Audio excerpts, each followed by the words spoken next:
to campaign with a stronger message specifically on immigration, and the flow of migrants is only expected to pick up in the coming months. This isn't going away as a campaign issue. Invasion is not a word that I would ever use. I'm not sure whether he used that word or not, or in what context. We can't. There's a whole bunch of words we can't use. My next guest is a retired supervisory special agent with U.S. Customs and Enforcement and the Republican candidate to represent Texas's 23rd congressional district, Victor Avila. Thank you so much for joining us. Great to be with you, Andrew. I want to get into something we didn't get to on my radio programs. I don't want to do the same segment twice. You've actually faced down the cartels, haven't you? I sure have. And unfortunately, my partner was killed at the hands of Los Zetas cartel next to me. I'm here by the grace of God taking 3 bullets. So I've faced the evil. I've seen the evil. But I also have seen the evil as a subject matter expert in human trafficking. I rescued a lot of women and children from these horrific conditions in our country, in the United States of America, where a human being is capable to do another one, especially a child, is gruesome. It is violent, and it is open right now. They have carte blanche to continue to do this with the smuggling, the trafficking, the fentanyl that we're seeing. And the left is concerned about words. This is what irritates me. They're concerned about what we call a person, what we don't call them. Listen, all we've been doing, I've been doing all my career, is using the legal terms for these people. And it's not offensive. It's an illegal alien because that's what it says in the book. When I was a federal probation officer and I worked for the U.S. courts, that's what we had to actually write in the report. But all of that has changed under this wokeness ideology that has kind of consumed all of us. People are afraid of what word to say or not to say to offend somebody else. What about we just say the truth? And you can't go wrong with that, I think.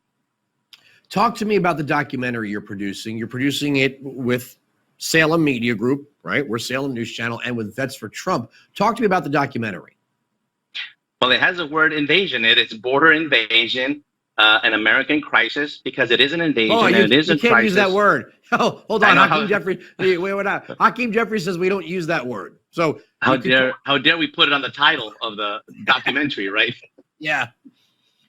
It's a great film. I'm featured in it. I took this group of people down there with Veterans for Trump down to the border. You're going to hear not just from me, but other border security experts, the realities of what happens at the border. And you're going to get a really good briefing on a step-by-step case here of what happens when people come from other countries into ours, how they get processed, the movement, the locations, and not just Border Patrol, but other agencies that are highly affected, the NGOs that are highly involved in the movement, I believe, illicit movement of people into the country. So you're really going to get a great understanding, and not just because of what we tell you, but because of what you're actually going to see down there.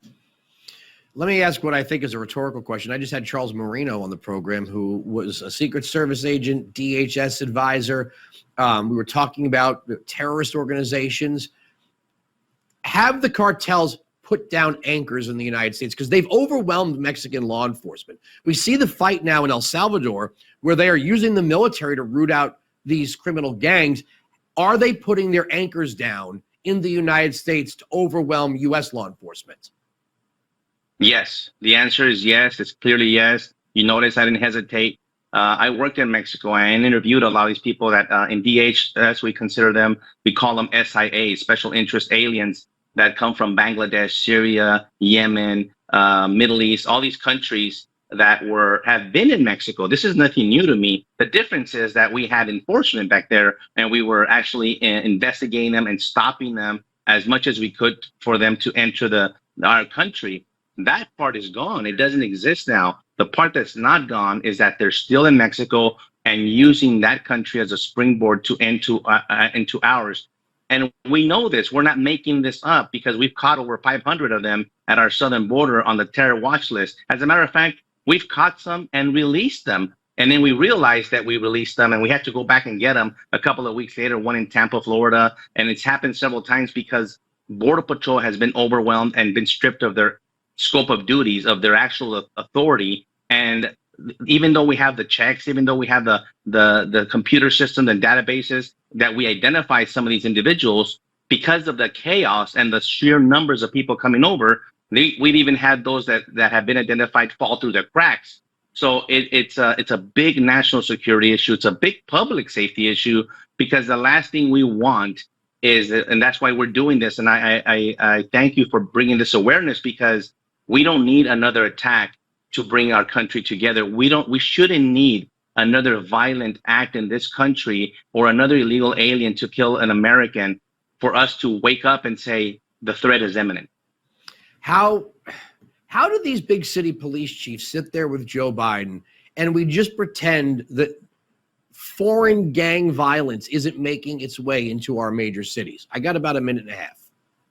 It doesn't make any sense, because I have talked to police chiefs and sheriffs across this country, and they're right. They don't have any more resources. They don't have any more police officers, but yet they're having to deal with the additional crime of people from all over the world.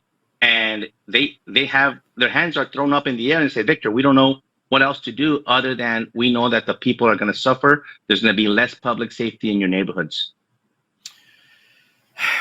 It just, I don't think we've seen the worst of it yet.